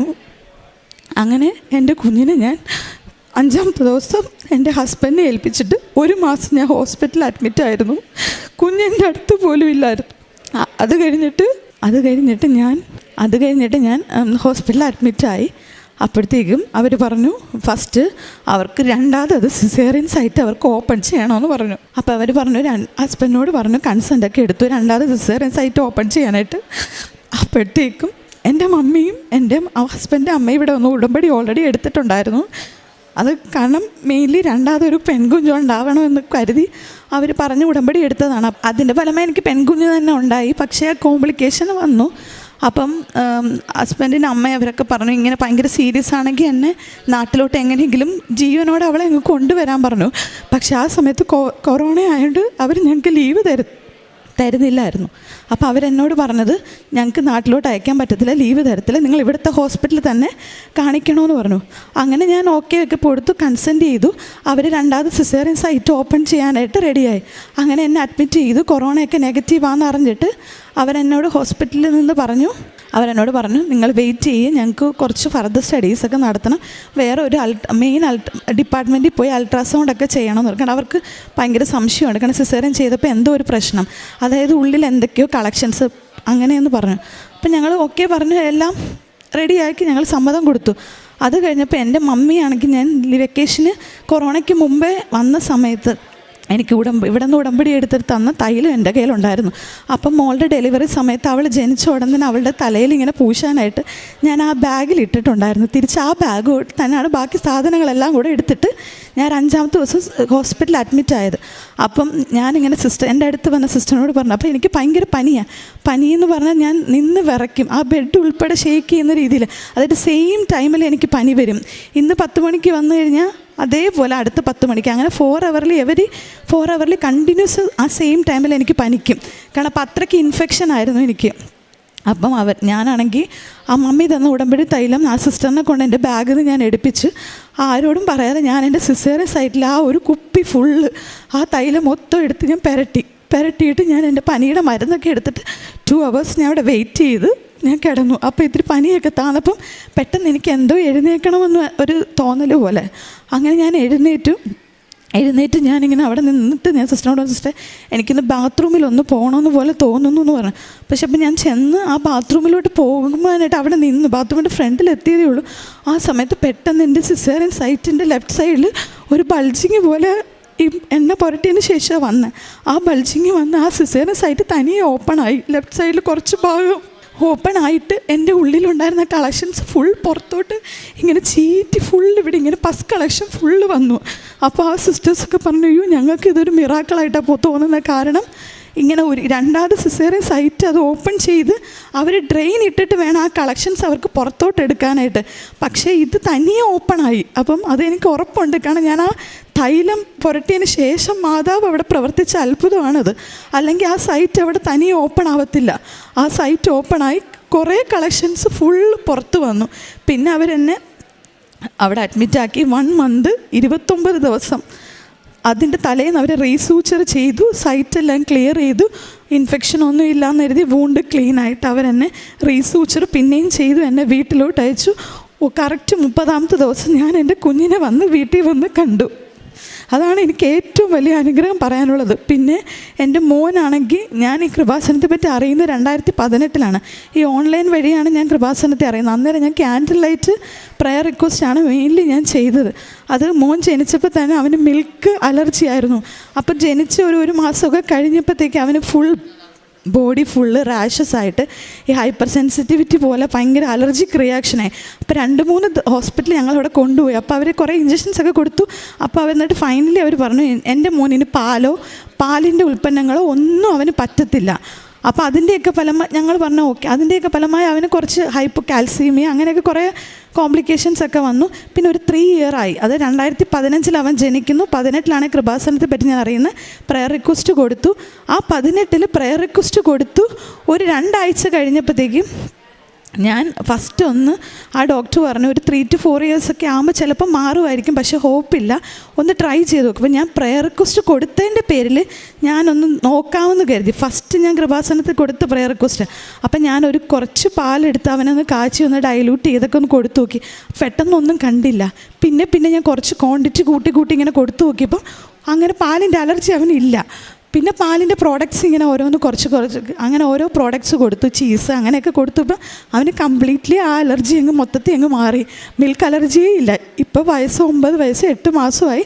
മിൽക്ക് അലർജി അവൻ്റെ ജീവിതത്തിൽ വന്നിട്ടില്ല. അവനിപ്പോൾ എല്ലാ മിൽക്ക് പ്രോഡക്റ്റ്സും അവൻ യൂസ് ചെയ്യുന്നുണ്ട്. പിന്നെ മോളുടെ കാര്യമാണെങ്കിൽ എൻ്റെ അമ്മായിയമ്മയും മമ്മിയും കൂടെ ഇവിടെ ഒന്ന് ഉടമ്പടി എടുത്തായിരുന്നു. ഇവനുണ്ടായ 5 വർഷത്തിന് ശേഷമാണ് മോളുണ്ടായത്. അപ്പോഴത്തേക്കും അവർ മെയിൻലി പ്രാർത്ഥനയിൽ ഉടമ്പടി എടുത്ത് 2 പേരും ഒരേ ഉടമ്പടിയാണ് വെച്ചത്. കാരണം ഒരു പെൺകുഞ്ഞുണ്ടാവണം. ഹസ്ബൻഡിൻ്റെ വീട്ടിൽ ചേച്ചിക്ക് 2 ആൺപിള്ളേരാണ്. അപ്പം അവിടെ പെൺകുഞ്ഞില്ല. അപ്പോൾ അവർ 2 പേരും പ്രാർത്ഥിച്ചായിരുന്നു ഒരു പെൺകുഞ്ഞിന് വേണ്ടി. അപ്പോൾ അതുപോലെ തന്നെ എനിക്കൊരു പെൺകുഞ്ഞ് തന്നെ രണ്ടാമത് ജനിച്ചതും പെൺകുഞ്ഞ് തന്നെ ആയിരുന്നു. പിന്നെയെന്ന് പറഞ്ഞാൽ ഈ ഉടമ്പടിയിലൂടെ തന്നെ ഞാൻ എന്നും പ്രാർത്ഥിക്കുമായിരുന്നു. കാരണം എനിക്ക് എപ്പോഴും വെക്കേഷൻ കിട്ടുന്നത് 2 ഇയർ അല്ലെങ്കിൽ 1.5 ഇയേഴ്സ് കൂടുമ്പോഴാണ് ഞാൻ വെക്കേഷനിൽ വരുമ്പം ഞാൻ ഇവിടെ കൃപാസനം എൻ്റെ 3ാമത്തെ വിസിറ്റാണ്. അപ്പോൾ ഞാൻ വന്ന് ഉടമ്പടി എടുത്തു. ഞാൻ പ്രയേഴ്സ് എല്ലാം കണ്ടിന്യൂ ചെയ്യുന്നുണ്ടായിരുന്നു. അപ്പോൾ ഇങ്ങനെ പ്രാർത്ഥിച്ചുകൊണ്ടിരിക്കുന്ന സമയത്ത് തിരി കത്തിച്ച് ഇങ്ങനെ പ്രാർത്ഥിക്കുമ്പോൾ ഇങ്ങനെ തിരിയിൽ ഇങ്ങനെ നമ്മുടെ തീഗോളം പോലെ ഇങ്ങനെ തീ ആളിക്കത്തി കുറേ നേരം ഇങ്ങനെ നമുക്കൊരു വലിയൊരു തീഗോളം റെഡിഷ് കളറിൽ ഇങ്ങനെ നമുക്ക് ഓറഞ്ചോട് കളറോട് ചേർന്ന് ഇങ്ങനെ തീഗോളം പോലെ കാണപ്പെട്ടു. പിന്നെ അതിൽ തന്നെ ഞാൻ പ്രാർത്ഥിച്ച് കഴിഞ്ഞ ശേഷം ഒരു 2 പീസ്, അതായത് നമ്മുടെ നീലത്തിരിയിലും പച്ചത്തിരിയിലും ഒരു കുഞ്ഞിൻ്റെ ഷേപ്പിലുള്ള ഒരു 2 പീസ് കിട്ടി. അത് ഞാൻ സൂക്ഷിച്ച് വെച്ചിട്ടുണ്ട്. അതൊരു 2 കുഞ്ഞുങ്ങളെ പോലെ കാണുന്നത്. അതായത് നമ്മുടെ വയറ്റിലൊരു കുഞ്ഞ് രൂപപ്പെടുമ്പോൾ എങ്ങനെയാണ് അതുപോലെ 2 കുഞ്ഞുങ്ങളുടെ ഒരു പീസ് അത് ഞാൻ സൂക്ഷിച്ച് വെച്ചിട്ടുണ്ട്. പിന്നെയെന്ന് പറയാൻ ഞാൻ കുവൈറ്റ് വർക്ക് ചെയ്യുന്നതുകൊണ്ട് ഇവിടെ നിന്ന് പത്രം വാങ്ങിച്ചിട്ട് പോയി അവിടെ എല്ലാവർക്കും കൊടുക്കും. മെയിൻലി അവിടെ ഇങ്ങനെ ഒരുപാട് വീട്ടുജോലി ചെയ്യുന്ന മലയാളീസുണ്ട്. കുറേ പേര് കുവൈറ്റ് വീട്ടിൽ നിൽക്കുന്നവരുണ്ട്. അല്ല ഹോസ്പിറ്റലിൽ അവരുടെ കുവൈറ്റ് പിള്ളേർ അഡ്മിറ്റ് ആകുമ്പോൾ അവരുടെ കൂടെ നിന്ന് കെയറായിട്ട് ജോലി ചെയ്യുന്നത്. അപ്പോൾ അവർക്കൊക്കെ ഞാൻ ഈ ഓരോ പത്രം കൊടുക്കും. അപ്പോൾ ചിലവരൊക്കെ 2-3 വാങ്ങിക്കും. എന്നിട്ട് അവർക്ക് അറിയുന്നവർക്ക് അങ്ങനെ കൊടുക്കാമെന്ന് പറയും. കാരണം അവർക്കതൊക്കെ ഒരു ഭയങ്കര ഇതാണ്. കാരണം അവരതുപോലെ സ്ട്രഗിൾ ചെയ്തിട്ടാണ് അവിടെ കെയറായിട്ടൊക്കെ ജോലി ചെയ്യുന്ന കുവൈറ്റ് വീട്ടിലൊക്കെ.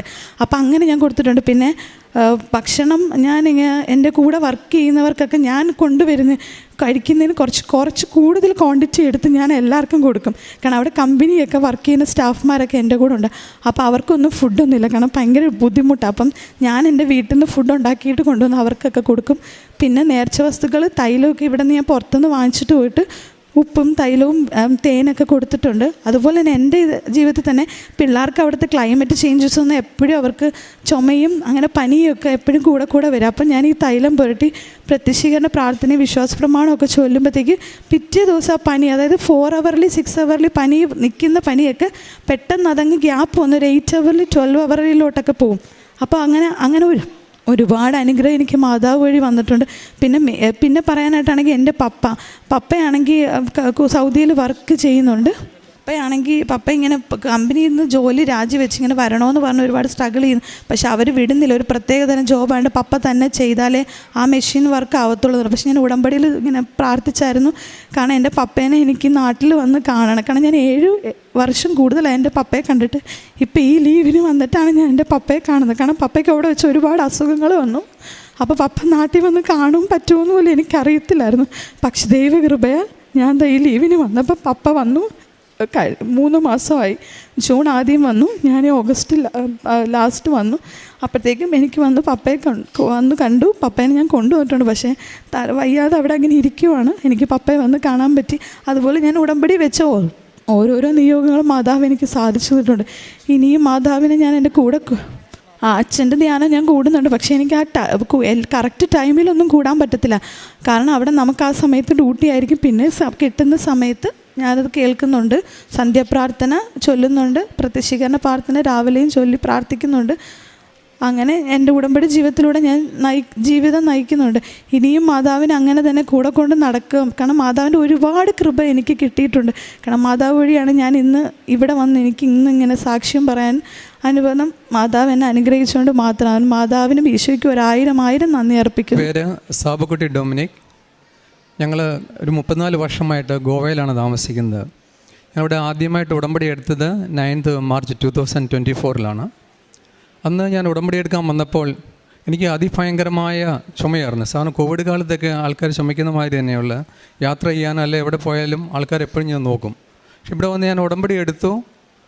അത് കഴിഞ്ഞ് തിരിച്ചു പോയ സമയത്ത് എപ്പോഴാണ് രോഗം സൗഖ്യമെന്നുള്ളത് അത് കഴിഞ്ഞ് പിന്നെ ആ പ്രശ്നം കംപ്ലീറ്റ് ആയിട്ട് തന്നെ തീർന്നു. അതൊരു വലിയ അനുഭവമാണ്, വലിയൊരു സാക്ഷ്യം തന്നെയാണ് എന്നെ സംബന്ധിച്ച്. രണ്ടാമതായിട്ട് എനിക്ക് പറയാനുള്ള കാര്യം, ഞങ്ങൾ ഒരു 2016 അന്ന് ഈ സ്റ്റാർട്ടപ്പ് കമ്പനികൾ വരുന്ന സമയമാണ്. അന്ന് ഞങ്ങളൊരു കമ്പനി സ്റ്റാർട്ട് ചെയ്തു. അത് സ്റ്റാർട്ട് ചെയ്തത് കമ്പനിക്ക് രജിസ്ട്രേഷൻ കിട്ടിയത് 31 മെയ് 2016 അത് മാതാവിൻ്റെ ദിവസം തന്നെയാണ് എനിക്ക് കമ്പനി രജിസ്റ്റർ ചെയ്യാൻ സാധിച്ചത്. അന്ന് സ്റ്റാർട്ടപ്പ് ആയിട്ട് അത്രയ്ക്ക് വലിയ പ്രശ്നമൊന്നും ഉണ്ടായിരുന്നില്ല. വാല്യൂ പ്രശ്നം പൈസയ്ക്കെ കുറിച്ച് അതിനെക്കുറിച്ച് അധികം ചിന്തയൊന്നും ഇല്ലായിരുന്നു. ഒരാൾ നമ്മളെ സഹായിച്ചിരുന്നു. അയാൾ ചോദിച്ചിരുന്നു 10% ഷെയർ. ആ 10% ഷെയർ ഞാൻ കൊടുത്തേക്കാമെന്ന് പറഞ്ഞു. 10% ഷെയർ കൊടുത്തു. പക്ഷേ ഈ കഴിഞ്ഞ വർഷം വരെയും കമ്പനി ഓടുന്നുണ്ട്, പക്ഷേ ഒരു യാതൊരുവിധ ഗ്രോത്തും വരുന്നില്ല. കാരണം ബ്രേക്ക് ഈവനിൽ മാത്രം, നഷ്ടമില്ല, വലിയ കാര്യമായിട്ട് അതിനെക്കുറിച്ച് കമ്പനിയെ മുന്നോട്ട് കൊണ്ടുപോകാനും എനിക്ക് സാധിക്കുന്നില്ല. ആ സമയം അത് കഴിഞ്ഞ് ഞാൻ ആദ്യമായിട്ട് ഉടമ്പടി പുതുക്കാൻ വന്നപ്പം ജോസഫ് അച്ഛനെ കണ്ടിരുന്നു. ജോസഫ് അച്ഛനോട് സംസാരിച്ച് പ്രാർത്ഥനയെ ആശീർവാദം മേടിച്ചിട്ട് ഞങ്ങൾ പോയി. അത് കഴിഞ്ഞപ്പോൾ എനിക്ക് തോന്നി ഞങ്ങളുടെ കൂട്ടത്തിലുള്ള ഈ പാർട്ട്ണറെ എനിക്ക് മാറ്റണമെന്ന് മനസ്സിൽ തോന്നൽ വന്നു. അപ്പോൾ എൻ്റെ വൈഫ് വന്നിരുന്നു. അപ്പം ഈ ഒരു നിയോഗം വെച്ചിട്ട് പ്രാർത്ഥനയിൽ ഓർത്ത്. കാരണം എന്താണെന്ന് വെച്ചാൽ ഇപ്പം 10% ഷെയർ ബൈബാക്ക് ഞാൻ മേടിക്കുകയാണെങ്കിൽ ഇപ്പം പറയുന്ന പൈസ നമുക്ക് കൊടുക്കണം. അതിനിടയ്ക്ക് ഒരു 5-6 വർഷം മുന്നിൽ കമ്പനിക്ക് പുറത്തുനിന്നൊരു പാർട്ടി വളരെ ഒരു വലിയ പൈസ ഓഫർ ചെയ്തിരുന്നു. അത്രയും പൈസ ഓഫർ ചെയ്യാൻ കൊടുക്കാൻ ഇപ്പം എൻ്റെ കയ്യിലില്ല. പക്ഷേ ആ ഒരു അവസ്ഥ ആയതുകൊണ്ട് ഞങ്ങൾ പ്രാർത്ഥനയിൽ വെച്ചു. പക്ഷേ ടൈം ഷോർട്ടനിങ് മാതാവ് പറയുന്നത് കേട്ടുള്ളൂ. ഞങ്ങളിവിടുന്ന് പോയി കുറച്ച് ദിവസം കേരളത്തിൽ സ്പെൻഡ് ചെയ്ത് ഗോവയെ തിരിച്ചെത്തുന്നതിനേക്കാളും മിന്നലായിട്ട് പുള്ളി NRI ആണ്, ഇന്ത്യ വന്നിട്ടുണ്ട്. ആ സമയത്ത് എന്നോട് വിളിച്ചു പറയുകയാണ്, എന്നെ ഡൊമിനിക്ക് എന്നാണ് വിളിക്കുന്നത്, ഡൊമിനിക്ക് ഞാൻ ആ ഷെയർ 10% തിരിച്ചു തന്നേക്കാം. കാരണം ഇനി ഞാൻ ചിലപ്പം പോയി തിരിച്ചു വന്നാൽ ഇനിയിപ്പോൾ ഇന്ത്യയിലേക്ക് വരുമോയെന്നോ ഉള്ള കാര്യം അറിയാൻ പറ്റത്തില്ല.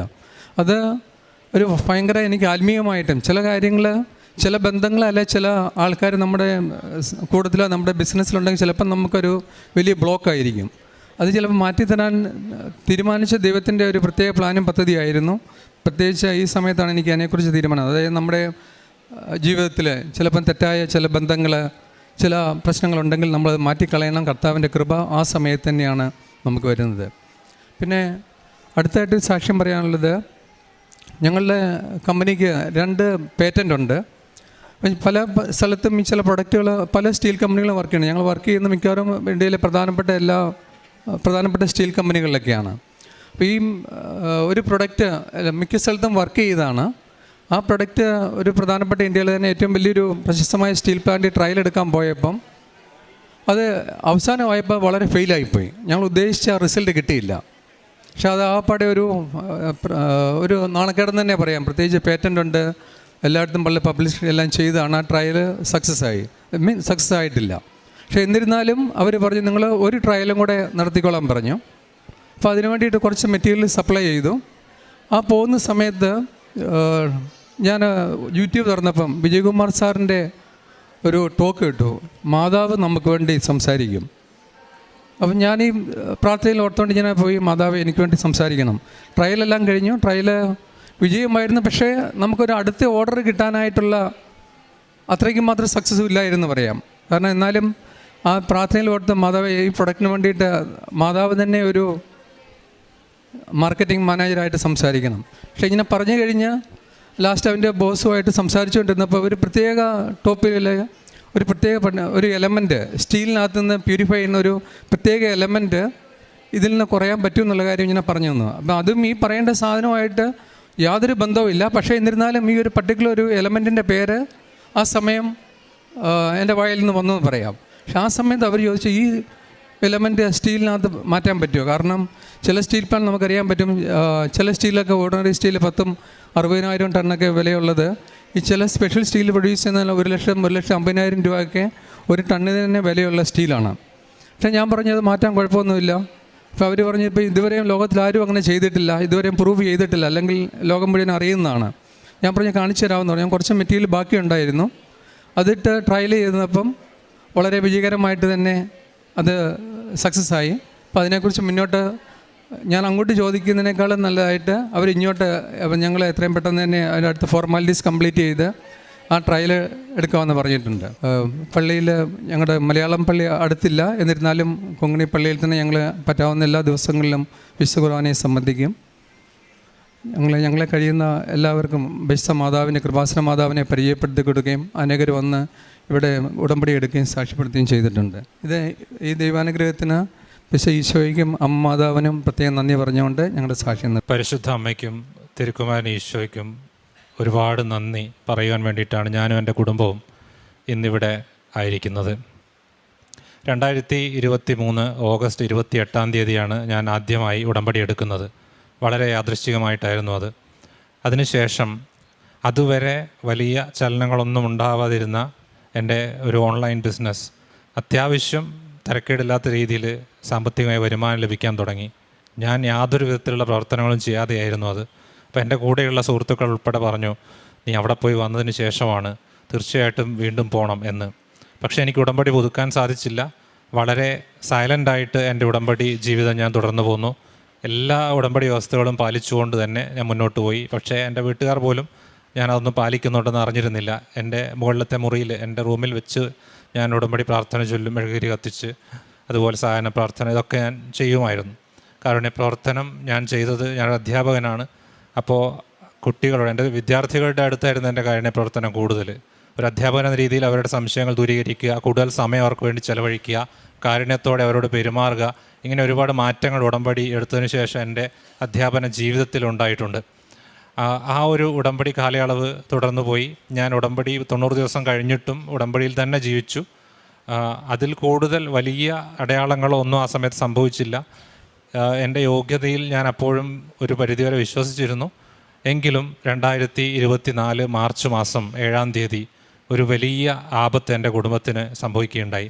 തിരുക്കുടുംബത്തെ പോലെ എൻ്റെ കുടുംബവും കല്ലെറിയപ്പെട്ടു, തുരത്തപ്പെട്ടു, ഓടിക്കപ്പെട്ടു, പീഡിപ്പിക്കപ്പെട്ടു, പരിഹസിക്കപ്പെട്ടു. രക്ഷയില്ലാതെ ഞാൻ ഒറ്റയ്ക്ക് രാത്രിക്കു രാത്രി അന്ന് ഇവിടേക്ക് പുറപ്പെട്ടു. പകൽ എറണാകുളത്തെത്തി. അവിടുന്ന് ഞങ്ങളെ രക്ഷിക്കുന്നതിന് വേണ്ടി ഒരു വ്യക്തിയെ കണ്ടു, ഡോക്യുമെൻറ്റ്സ് കൊടുത്തു. പക്ഷേ ആ വ്യക്തിക്ക് ഞങ്ങളെ രക്ഷിക്കാൻ പറ്റില്ല എന്ന് എനിക്കറിയാമായിരുന്നു. എന്നെ രക്ഷിക്കാൻ, എൻ്റെ കുടുംബത്തെ രക്ഷിക്കാൻ ഒരാൾക്ക് മാത്രമേ സാധിക്കൂ എന്ന് പൂർണ്ണ ബോധ്യം എനിക്കുണ്ടായിരുന്നു.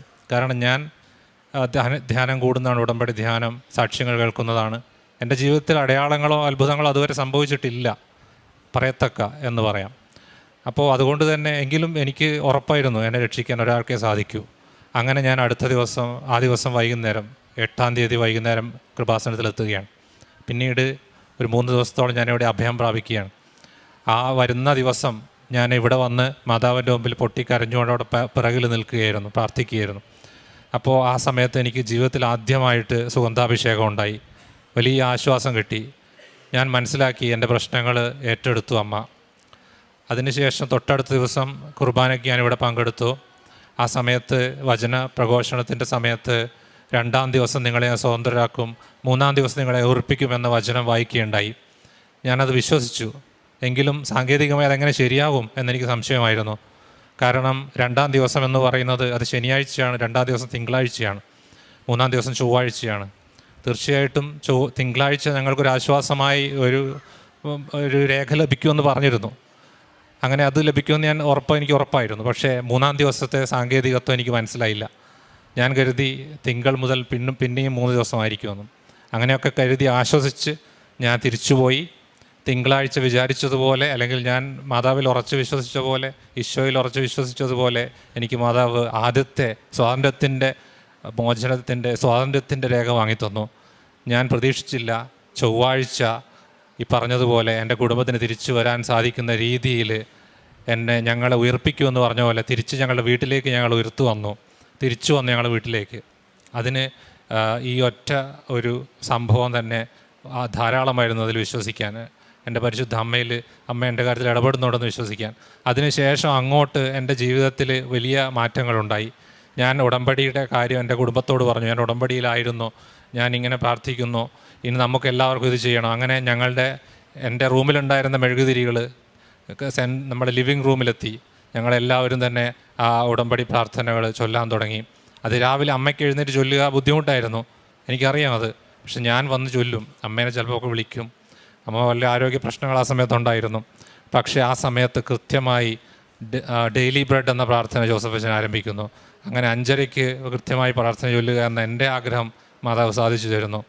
അങ്ങനെ ആ സമയത്ത്, അതായത് 8-ാം തീയതി ഞാനിവിടെ വന്നപ്പോൾ എൻ്റെ പ്രാർത്ഥനകൾ സാധിച്ചു തന്ന 3 കാര്യങ്ങൾ ഞാൻ ചെയ്തുകൊള്ളാമെന്ന് മാതാവിന് പ്രതിജ്ഞ ചെയ്തിരുന്നു. 1, ഉടമ്പടി പുതുക്കും. ആ സമയത്ത് ഞാൻ പുതുക്കിയിരുന്നില്ല, പുതുക്കും. 2, ജീവനുള്ള കാലത്തോളം മാതാവിൻ്റെ ഭക്തി പ്രചരിപ്പിക്കാൻ പരിശ്രമിക്കും. 3-ാമത്തെ കാര്യം, ഇവിടെ വന്ന് ഈ ആൾത്താരിൽ സാക്ഷ്യം പറയും. അതിലെ 3 കാര്യങ്ങളും ഞാൻ ഇവിടെ പൂർത്തീകരിച്ചു. രണ്ടാമത്തെ കാര്യം, തീർച്ചയായിട്ടും എൻ്റെ ജീവനുള്ള കാലത്തോളം മാധവൻ്റെ ഭക്തി പ്രചരിപ്പിക്കാൻ ഞാൻ പരിശ്രമിച്ചുകൊണ്ടിരിക്കും. ഇനി ഈ ഉടമ്പടി പുതുക്കുന്നത് ഞാൻ അമ്മയും കൂട്ടി അതേ മാർച്ച് മാസം 22, 23 ഇവിടെ എത്തി ഉടമ്പടി പുതുക്കി തിരിച്ചുപോയി. ആ ഉടമ്പടിയിൽ വെച്ച ഒരുപാട് കാര്യങ്ങൾ, എൻ്റെ സഹോദരിയുടെ ഒരു കേസുമായി ബന്ധപ്പെട്ട കാര്യങ്ങൾ മാതാവ് അതിനുശേഷം ഞങ്ങൾക്ക് സാധിച്ചു തന്നു. 10 വർഷത്തോളം നീണ്ടു നിന്നൊരു കേസിൻ്റെ കാര്യം ഞങ്ങൾക്ക് വിജയിപ്പിച്ചു തന്നു. അതുപോലെ തന്നെ എനിക്കൊരു ജോലിയുടെ കാര്യം ആ സമയത്ത് ഉടമ്പടിയിൽ വെച്ചതാണ്. 1 വർഷത്തിന് ശേഷം ആ ഒരു ജോലി, നല്ലൊരു ജോലി എനിക്ക് നൽകിക്കൊണ്ട് എൻ്റെ യോഗ്യതകളൊന്നും നോക്കാതെ പരിശുദ്ധ അമ്മ എനിക്കൊരു സാധിച്ചു തന്നു. ഉടമ്പടി ഞാൻ വീണ്ടും പുതുക്കി. രണ്ടാമതും ഞാൻ പുതുക്കാൻ വന്ന സമയത്ത് എനിക്ക് സുഗന്ധാഭിഷേകം ഉണ്ടായി. ഞാൻ അമ്മയും കൂട്ടി വന്ന ആ സമയത്ത് ഞാൻ ഉടമ്പടി പത്രം ഉടമ്പടി പുതുക്കുന്ന സമയത്ത് എഴുതി സീൽ വെക്കുന്ന ആ ഹാളിൽ എനിക്ക് സുഗന്ധാഭിഷേകം ഉണ്ടായി. ഞാൻ അന്ന് മനസ്സിൽ ഉറപ്പിച്ചതാണ് എൻ്റെ പ്രാർത്ഥന അമ്മ സീൽ വെച്ചതാണ് എന്ന്. ആ ഉടമ്പടിയിൽ പറഞ്ഞ കാര്യങ്ങളൊക്കെ എനിക്ക് അമ്മ സാധിച്ചു തന്നു. ഞങ്ങളുടെ എല്ലാ പ്രതിസന്ധികളിലും ധൈര്യമായി ഞങ്ങൾക്ക് അമ്മ കൂട്ടിനുണ്ട് അതിനുശേഷം എല്ലാ സമയത്തും. പിന്നെ ഉടമ്പടി വസ്തുക്കളുടെ പ്രയോഗം, ഞങ്ങളുടെ ഉടമ്പടി കാലയളവിൽ വീടിൻ്റെ ചേർന്നുള്ളൊരു മതിൽ പൊളിക്കേണ്ട സാഹചര്യം വന്നു. അത് പൊളിഞ്ഞു വീഴാറായിരുന്നു. റോഡിൻ്റെ സൈഡിലായിരുന്നു, അത് പഞ്ചായത്ത് റോഡിൻ്റെ. അപ്പോൾ അത് പൊളിച്ചിട്ട സമയത്ത് സാധാരണ സാക്ഷ്യങ്ങളിലൊക്കെ കേൾക്കുന്നതാണ് ഉടമ്പടി വസ്തുക്കൾ ഉപ്പ് പ്രയോഗിക്കുന്നു എല്ലാവരും. ഞാൻ അവിടെ തടസ്സങ്ങളായി യാതൊന്നും അവിടെ ഉണ്ടായിരുന്നില്ല. അത് വളരെ എളുപ്പത്തിൽ പണി കഴിക്കാവുന്നൊരു മതിലാണ്. എങ്കിലും ഞാൻ അവിടെ ഉപ്പ് പ്രയോഗിക്കുന്നു, വിശ്വാസ പ്രമാണം ചൊല്ലുന്നു, ആ മതിലുടനീളം ഉപ്പിടുന്നു പൊളിച്ച സ്ഥലത്ത്. ആ ദിവസം പകല് അവിടെ ഒരു വ്യക്തി വരികയും പഞ്ചായത്തിൽ പരാതി കൊടുക്കുകയും ആ മതിൽ പണി അന്ന് അവിടെ സ്റ്റേ ചെയ്യുകയും ചെയ്യുകയാണ്. അപ്പോൾ ഉടമ്പടി ഉപ്പ് പ്രയോഗിച്ചിട്ട് എങ്ങനെ ഇത് സംഭവിച്ചു എന്നുള്ള ചോദ്യമാണ് ആദ്യം മനസ്സിലേക്ക് വന്നത്. പക്ഷേ ആ സമയത്ത് അമ്മ എന്നോട് പറഞ്ഞു, ഞാനും വിശ്വസിച്ചു, എൻ്റെ കുടുംബത്തെ ഞാനും ശക്തിപ്പെടുത്തി, ഉടമ്പടി ഉപ്പ് പ്രയോഗിച്ചതാണ്, അമ്മ ഇതിൽ ഇടപെട്ടിട്ടുണ്ട്, തീർച്ചയായിട്ടും ഒരു പരിഹാരം ലഭിക്കുമെന്ന്. അപ്പോൾ പഞ്ചായത്തിൻ്റെ കണ്ടീഷൻ നമുക്ക് പെർമിഷൻ വാങ്ങണം. പെർമിഷൻ വാങ്ങണമെങ്കിൽ വീടിൻ്റെ ആധാരമൊക്കെ വേണം. ആധാരം ബാങ്കിൽ പണയത്തിലാണ്. അപ്പോൾ ബാങ്കിൽ പോയി ആധാരം പണയത്തിലാണെന്ന് രേഖ കൊണ്ടുവരണം. ആ രേഖയ്ക്ക് വേണ്ടി ബാങ്കിലെത്തിയപ്പോഴാണ് അറിയുന്നത് എൻ്റെ പിതാവ് മരണപ്പെട്ടതിന് ശേഷം ഒരു ഇൻഷുറൻസിന് വേണ്ടി കൊടുത്തിരുന്നു, അതവർ ഇതുവരെ അയച്ചിട്ടില്ല. അങ്ങനെ തടസ്സപ്പെട്ട് കിടന്ന ആ രേഖ അയക്കാൻ ഇങ്ങനൊരു തടസ്സം കാരണമായി. ആ രേഖ അങ്ങനെ അയച്ചു, ഞങ്ങൾ ഇടപെട്ടു, ആപ്ലിക്കേഷൻ വീണ്ടും കൊടുത്തു, ഉടമ്പടി ഉപ്പ് പ്രയോഗിച്ച് വീണ്ടും ആപ്ലിക്കേഷൻ കൊടുത്തു. ഞങ്ങൾ അതിന് ശേഷമുള്ള എല്ലാ ആപ്ലിക്കേഷനിലും രേഖകൾ കൊടുക്കുമ്പോൾ ഉടമ്പടി ഉപ്പ് ഞങ്ങൾ ഉപയോഗിക്കും. അത് ജീവിതത്തിൻ്റെ ഭാഗമാണിന്ന് ഞങ്ങളുടെ. അതിനുശേഷം ഞങ്ങളുടെ തിരിച്ച് മതിൽ പണിയിലേക്ക് വന്നാൽ അടുത്ത ദിവസം ഇതേ വ്യക്തി തന്നെ, പരാതി കൊടുത്ത വ്യക്തി തന്നെ ഞങ്ങളുടെ അടുത്ത് വന്ന് പറഞ്ഞു, എനിക്ക് പരാതിയില്ല, നിങ്ങൾ പണി തുടർന്നോളൂ, പഞ്ചായത്തിൻ്റെ പെർമിഷൻ നിങ്ങൾ നോക്കണ്ട, നിങ്ങൾ ചെയ്തോളൂ എന്ന്. അങ്ങനെ ഒരു വലിയ അനുഭവം ഞങ്ങൾക്കുണ്ടായി. ആ തടസ്സത്തിൽ നിന്ന് ഞങ്ങൾക്ക് വലിയൊരു അനുഗ്രഹം കിട്ടി. അതുപോലെ ഞങ്ങളുടെ വീടിൻ്റെ ആധാരം അത് പണയത്തിലായിരുന്നു. ആ കടബാധ്യത ഞങ്ങളെക്കൊണ്ട് വീട്ടാൻ സാധിക്കുന്നതിലപ്പുറത്തായിരുന്നു. ഞങ്ങളെ സഹായിക്കാൻ ആരുമില്ല. എൻ്റെ ജോലിയാണെങ്കിൽ ഒരു പ്രൈവറ്റ് സ്ഥാപനത്തിലാണ് ജോലി ചെയ്യുന്നത്. വലിയ വരുമാനമില്ല, വരുമാനം കുറഞ്ഞുകൊണ്ടിരിക്കുക, കുട്ടികൾ കുറയുകയാണ്, ഇപ്പോൾ വരുമാനം കുറയുകയാണ്. അപ്പോൾ എന്ത് ചെയ്യുമെന്ന് ഒരു ധാരണയുമില്ല. ഒന്നും വിൽക്കാൻ എനിക്ക് കയ്യിൽ ബാക്കിയില്ല, സ്വർണ്ണമില്ല, ഒന്നുമില്ല. അപ്പോൾ അങ്ങനെയുള്ള അവസരത്തിൽ വളരെ അത്ഭുതകരമായിട്ട് ഞങ്ങൾ ആ ബാങ്കിൻ്റെ സെൻട്രലിൽ പോകുന്നു, ജില്ലാ ആസ്ഥാനത്ത് പോകുന്നു. അവിടെ ആദ്യം ഞങ്ങൾ കണ്ട ഒരു ഉദ്യോഗസ്ഥയുണ്ടായിരുന്നു ഇൻഷുറൻസുമായി ബന്ധപ്പെട്ടുകൊണ്ട്. അവർ സ്ഥലമായി മാറിപ്പോയത് അറിയുന്നു. അടുത്ത് വന്ന വ്യക്തിയാകട്ടെ ഞങ്ങളെ പരിചയമുള്ളൊരു വ്യക്തിയായിരുന്നു. അങ്ങനെ അത്ഭുതകരമായിട്ട് ഞങ്ങൾക്ക് ആ ലോണിൻ്റെ ഒരുപാട് പലിശ ഇളവ് ചെയ്ത് കിട്ടുകയും ഞങ്ങൾ വിചാരിക്കാത്ത ഒരു രീതിയിൽ ഞങ്ങളുടെ ആധാരം തിരിച്ചെടുക്കാൻ സാധിക്കുകയും ചെയ്തു. അതിനുശേഷം നിരവധി അനുഭവങ്ങൾ. ഞങ്ങളുടെ കിണറ്റിൽ വെള്ളം കുറഞ്ഞപ്പോൾ ഒപ്പിട്ട് പ്രാർത്ഥിച്ചു. അവിടെ വെള്ളം തിളച്ചു വരുന്ന പോലെ കുമിളകൾ ഉണ്ടാകുന്ന അനുഭവം എനിക്കുണ്ടായി. ഞാനാണത് കണ്ട വ്യക്തി. അതിനുശേഷം ഇന്ന് വരെ ഞങ്ങളുടെ കിണറ്റിൽ വെള്ളം വറ്റിയിട്ടില്ല. അത് വളരെ വരണ്ടൊരു പ്രദേശമാണ്, വെള്ളം വളരെ കുറവുള്ളൊരു പ്രദേശമാണ്. അതുപോലെ തന്നെ ഞങ്ങൾ എല്ലാ ദിവസവും കൃത്യമായി ഉടമ്പടി പ്രാർത്ഥന ചൊല്ലുകയും ആരാധനയിൽ പങ്കെടുക്കുകയും ഒക്കെ ചെയ്യുന്നവരാണ്. ഏതൊരു പ്രതിസന്ധി ഘട്ടത്തിലും ആ ദിവസം ചൊവ്വാഴ്ചയുള്ള ജോസഫ് അച്ഛൻ്റെ ആരാധന ഞങ്ങൾ പങ്കെടുക്കും, ഞാൻ പങ്കെടുക്കും, ആർക്കും പറ്റിയില്ലെങ്കിൽ. കാരണം അതിനുശേഷം ആ പ്രതിസന്ധി ഞങ്ങളെ വിട്ടു പോകും. ആ ആരാധനയിൽ എൻ്റെ ഉത്തരം ഉണ്ടാവും. അതുപോലെ തന്നെ ഏതൊരു പ്രത്യക്ഷീകരണ പ്രാർത്ഥന ചൊല്ലി ഒരു നിയോഗം വെച്ചാലും അടുത്ത ദിവസം രാവിലെ പ്രതിസന്ധി അത്ര രൂക്ഷമാണെങ്കിൽ, നമ്മളെ കൊണ്ട് പരിഹരിക്കാൻ പറ്റാത്തതാണെങ്കിൽ, ജോസഫ് അച്ഛൻ്റെ വചന സന്ദേശത്തിലോ പ്രാർത്ഥനയിലോ ആ ഒരു വിഷയം ഉന്നയിക്കപ്പെട്ടതായിട്ട് കാണാറുണ്ട്. ഈ അടുത്ത കാലത്ത് വരെ അങ്ങനെ അനുഭവങ്ങളുണ്ടായി.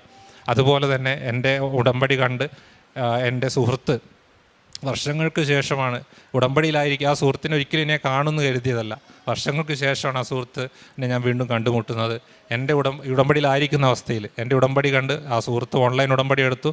അവർ ഒരു ക്രിസ്ത്യൻ ബാക്ക്ഗ്രൗണ്ടിലുള്ള ആളല്ല, ഓൺലൈൻ ഉടമ്പടി എടുത്തു. ഇപ്പോൾ രണ്ടാമത് പുതുക്കിയിരിക്കുന്ന ഓൺലൈൻ തന്നെ അവർക്ക് നിരവധി അത്ഭുതങ്ങളും അടയാളങ്ങളും കിട്ടിയതായി എന്നോട് പറഞ്ഞിട്ടുണ്ട്. അതുപോലെ തന്നെ ഈ ഞങ്ങൾ ഇങ്ങോട്ട് പുറപ്പെടാൻ നിൽക്കുന്ന ആ ദിവസത്തിൻ്റെ തൊട്ട് മുമ്പിൽ ശനിയാഴ്ച മാതാവിൻ്റെ ദിവസം ആ വ്യക്തിയുടെ വീട്ടിലേക്ക് സഞ്ചാരി മാതാവ് വന്ന ഒരു അനുഭവം എൻ്റെ അടുത്ത് പങ്കുവയ്ക്കുകയുണ്ടായി. മനസ്സിലൊരു പ്രാർത്ഥന ചൊല്ലി ആ പ്രാർത്ഥന കഴിയുന്ന നിമിഷം തൊട്ട് മുൻപിൽ ആ അടയാളമായിട്ട് മാതാവിൻ്റെ പേര് അവിടെ കാണപ്പെടുന്ന ഒരു സാഹചര്യം. അതുപോലെ തന്നെ എൻ്റെ അമ്മയുടെ സുഹൃത്ത് ഞങ്ങളിവിടെ സ്റ്റോറിൽ നിന്ന് വാങ്ങിയ കാശ് രൂപം കൊടുത്തു വിട്ടിട്ടുണ്ടായിരുന്നു. ആ കാശ് രൂപമായി ചെന്ന് അമേരിക്കയിലാണ്, ഷിക്കാഗോയിലാണ്, അവിടെ ഒരു ഇൻഷുറൻസിൻ്റെ ടെസ്റ്റ് എഴുതുകയും കാശ് രൂപം വെച്ചിട്ടാണ് ടെസ്റ്റ് എഴുതുന്നത്. ഒന്നും പഠിക്കാതെയാണ് പോയിരുന്നതാണ് ആൻറ്റി പറയുന്നത്. കൂടെ ഉള്ള ഒരുപാട് പഠിച്ചിട്ട് പോയവർ മുഴുവൻ അതിൽ പരാജയപ്പെടുകയും ആൻറ്റി അതിൽ വിജയിക്കുകയും ചെയ്തു. ഇന്ന് വളരെ വിജയകരമായി ആൻറ്റിക്ക് അങ്ങനെ ഒരു ബിസിനസ് അവിടെയുണ്ട്. അത് ആൻറ്റി ഞങ്ങളോട് പറഞ്ഞു. ആൻറ്റി ഇവിടെ വന്നിരുന്നു, ഇവിടെ സന്ദർശിച്ചിട്ടാണ് തിരിച്ചു പോയത്. ഇതുപോലെ ചെറുതും വലുതും ഒരുപാട് അനുഭവങ്ങൾ ഈ ഉടമ്പടിക്ക് ശേഷം എനിക്ക് ലഭിച്ചിട്ടുണ്ട്. വ്യക്തിപരമായി ആത്മീയ ജീവിതത്തിൽ ഒരു ക്രിസ്ത്യാനിയായിരുന്ന എനിക്ക് 2 കാര്യങ്ങൾ എനിക്ക് അറിയില്ലായിരുന്നത് ഞാൻ ഉടമ്പടിയിലൂടെ മനസ്സിലാക്കി. ഒന്ന്, ഈശോയെ നൽകുക, എങ്ങനെയാണ് മറ്റുള്ളവർക്ക് ഈശോയെ പകർന്നു നൽകുക. രണ്ടാമത്തെ കാര്യം, എങ്ങനെയാണ് ജീവിതത്തിലെ ഓരോ ചെറിയ കാര്യങ്ങളിലും ഈശോയുടെ കൈപിടിച്ച് നടക്കുക. ഈ 2 കാര്യങ്ങൾ ഉടമ്പടിയാണ് എനിക്ക് പഠിപ്പിച്ചു തന്നത്. അതുപോലെ തന്നെ അധ്യാപകൻ എന്ന രീതിയിൽ എൻ്റെ വിദ്യാർത്ഥികൾ പരീക്ഷയ്ക്ക് എഴുതുന്ന സമയത്ത് ഞാൻ ഉടമ്പടി ധ്യാനത്തിൽ പ്രാർത്ഥിക്കുമായിരുന്നു. എല്ലാവരും വിജയിച്ച പരീക്ഷകൾ, എല്ലാ വിദ്യാർത്ഥികളും വിജയിച്ച പരീക്ഷകൾ ഉണ്ടായിട്ടുണ്ട്. അതിലൊരു വിദ്യാർത്ഥിയുടെ അനുഭവം പ്രത്യേകം ശ്രദ്ധിക്കേണ്ട ഒന്നാണ്. അവൻ പരീക്ഷയിൽ നല്ല രീതിയിൽ പാസ്സാവാൻ വേണ്ടി പ്രതീക്ഷിക്കുന്നവനാണ്. ഞാൻ അവന് വേണ്ടി ഉപവസിച്ച് പ്രാർത്ഥിച്ചു, പക്ഷേ അവൻ പരാജയപ്പെട്ടു. അപ്പോൾ ഞാൻ അവനോട് പറഞ്ഞു, അവൻ എന്നെ വിളിച്ചു പറഞ്ഞു സങ്കടത്തോടെ. അപ്പോൾ ഞാൻ പറഞ്ഞു, ദൈവത്തിൽ എന്നെ പ്രതി ഒരു പദ്ധതി ഉണ്ടെന്ന്. അപ്പോൾ അവൻ റീവാലുവേഷൻ കൊടുത്തു ധൈര്യത്തോടെ. ആ റീവാലുവേഷനിൽ നല്ല മാർക്കോടെ അവൻ പാസ്സായി. അവൻ കർത്താവിൻ്റെ വചനം അതിനുശേഷം ഷെയർ ചെയ്യുകയും ചെയ്തു വാട്സപ്പിൽ എന്ന് ഞാൻ കണ്ടു. അപ്പോൾ അത്തരത്തിലുള്ള ഒരുപാട് അനുഭവങ്ങൾ എനിക്ക് വന്നിട്ടുണ്ട്. എൻ്റെ വിദ്യാർത്ഥികൾക്ക് പരമാവധി ഈശോയെ പകർന്നു കൊടുക്കാൻ ശ്രമിക്കാറുണ്ട്. ചരിത്രവും അങ്ങനെയൊക്കെ പഠിപ്പിക്കുന്ന സമയത്ത്, ഇംഗ്ലീഷ് അധ്യാപകനാണ്, അങ്ങനെ പഠിപ്പിക്കുന്ന സമയത്ത് എൻ്റെ മെറിറ്റ് 0 ആകുന്ന സമയത്ത്, എൻ്റെ സ്റ്റാറ്റസ് 0 ആയ സമയത്താണ് എനിക്ക് ഈശോയെ കിട്ടിയത്, മാതാവ് എനിക്ക് ഈശോയെ തരുന്നത്. അപ്പോൾ ജോസഫ് അച്ഛൻ പറയുന്ന ഈ ആൾത്താരിൽ വെച്ച് പറയുന്ന ആ കാര്യങ്ങളെല്ലാം, എല്ലാ കാര്യങ്ങളും 100% സത്യമാണെന്ന് എൻ്റെ ജീവിതം കൊണ്ട് ഞാൻ മനസ്സിലാക്കിയതാണ്. എൻ്റെ കുടുംബം മനസ്സിലാക്കിയതാണ്. എൻ്റെ കുടുംബം അതിൻ്റെ അവസാന ഘട്ടത്തിൽ ഇനി മുന്നോട്ടില്ല എന്ന അവസ്ഥയിലാണ് എനിക്ക് മാതാവ് ഈശോയെ നൽകുന്നത്, മാതാവ് എൻ്റെ കൈപിടിച്ച് മുന്നോട്ട് നടത്തുന്നത്. അന്ത്യകാലത്തിൻ്റെ അടയാളമാണ് ഉടമ്പടി എന്ന് ഇന്ന് ഉടമ്പടി പുതുക്കുന്ന ധ്യാനത്തിൽ ജോസഫ് അച്ഛൻ്റെ ക്ലാസ്സിൽ പറയുകയുണ്ടായി. അത് 100% എൻ്റെ അനുഭവം കൊണ്ട് ഞാൻ സാക്ഷ്യപ്പെടുത്തുന്നു. എൻ്റെ കുടുംബത്തിൻ്റെ അന്ത്യകാലത്തിലാണ് എനിക്ക് ഉടമ്പടി കിട്ടിയത്. അതുകൊണ്ട് തന്നെയാണ് ഇന്ന് ഇവിടെ വന്നിട്ട് ഞാനും എൻ്റെ കുടുംബവും നിൽക്കുന്നത് ഈ ഉടമ്പടി കൊണ്ട് മാത്രമാണ്. അപ്പോൾ നമ്മുടെ അന്ത്യകാലം, നമ്മുടെ ശത്രു അന്ത്യകാലമെന്ന് നമുക്ക് വിധി എഴുതിയാലും അത് നമ്മുടെ ഉത്ഥാനത്തിൻ്റെ തുടക്കകാലമാണെന്ന് തീരുമാനിക്കുന്നത് എൻ്റെ ഈശോയും പരിശുദ്ധ അമ്മയുമാണെന്നുള്ള സത്യം ഇവിടെ ഞാനും എൻ്റെ കുടുംബവും വിളിച്ചു പറയുകയാണ്. അതിനുവേണ്ടിയാണ് ഞങ്ങളിവിടെ നിൽക്കുന്നത്. തുടർന്നും ഈ ജീവിതത്തിൽ ഉടമ്പടിയിലായിരിക്കുകയും ഉടമ്പടി വ്യവസ്ഥകൾ പാലിച്ച് ഉടമ്പടി ജീവിതം നയിക്കുകയും ചെയ്യും എന്നുള്ള കാര്യം എനിക്ക് ഉറപ്പാണ്. ഞാനും എൻ്റെ കുടുംബവും.